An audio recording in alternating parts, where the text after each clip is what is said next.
Alors, le passage est extrait du livre des Hommes libres.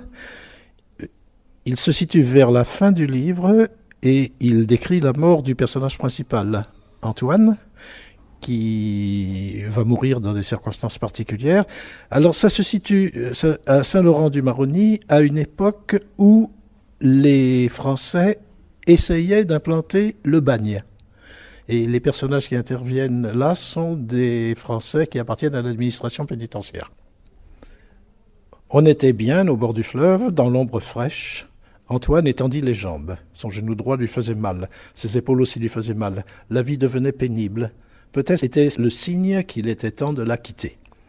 C'est surtout la nuit qu'il y pensait. Le jour, assis à regarder couler le Maroni, il se sentait bien et ne voyait pas pourquoi la vie devrait s'arrêter là. Si Consuela, à nouveau, il lui jeta un coup d'œil et vit qu'elle regardait la partie droite du fleuve, celle qui allait vers la mer. Un navire venait d'apparaître devant les îles, un gros navire laid et ventru avec une coque de métal noir, comme les Français les faisaient aujourd'hui, et sans mât, si bien qu'on se demandait ce qui les faisait avancer, et pourquoi ils crachaient en permanence cette fumée qui faisait croire qu'ils étaient dévorés par un feu intérieur. Le bateau remontait lentement le courant, précédé par une barque qui lui montrait le chemin parmi les roches cachées par la marée haute. Que pouvait-il bien amener dans un tel navire?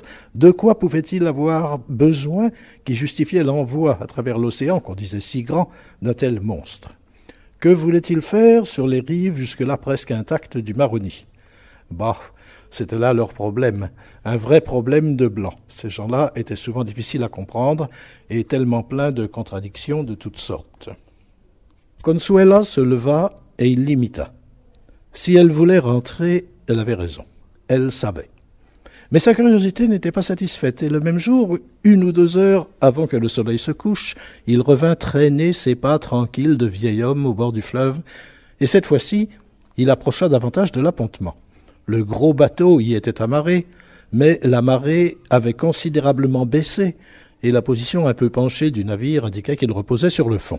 Cela le fit rire. Il construisait des bateaux tellement gros que le Maroni était devenu trop petit pour eux. S'ils continuaient, il viendrait un jour où ils ne pourraient même plus entrer dans le fleuve.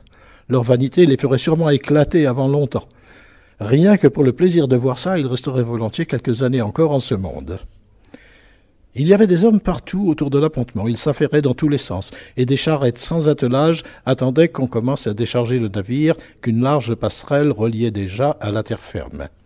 Des hommes entraient dans le navire et en sortaient, et des esclaves poussaient des tonneaux. Il se reprit. Depuis 10 ans, il n'y avait plus d'esclaves.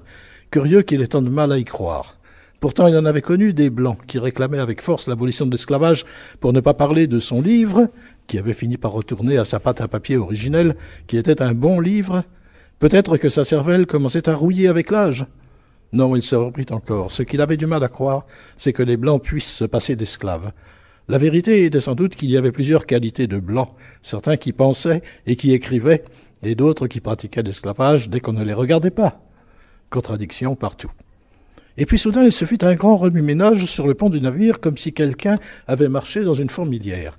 Et des hommes en uniforme, portant des fusils, apparurent, venus des entrailles de métal.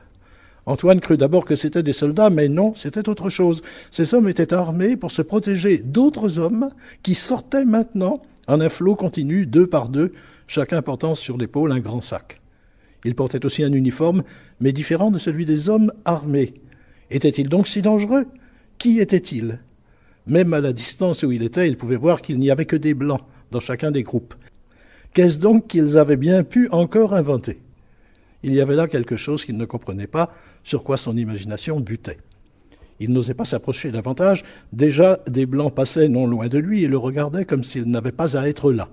Il y avait aussi de ces étranges créatures noires, à cheveux lisses, qui tenaient en laisse des mules pour les charrettes. Tout cela était bien étrange. Les hommes continuaient à sortir du navire, surveillés par les gardes armés, et tout à coup, le regard d'Antoine fut attiré par 2 des gardes qui se tenaient un peu à l'écart des autres, comme s'ils voulaient avoir une vue d'ensemble de la cérémonie. Ces 2-là tenaient à la main quelque chose qui le fit se figer. D'un seul coup, son enfance lui sauta au visage. L'habitation où sa mère et lui étaient esclaves, et le travail quotidien, et le contremaître qui faisait le va-et-vient entre les groupes de travailleurs, le fouet à la ceinture. Ce que les 2 gardes tenaient à la main, était un fouet. Antoine n'en avait pas vu depuis longtemps, mais ces objets-là ne s'oublient pas.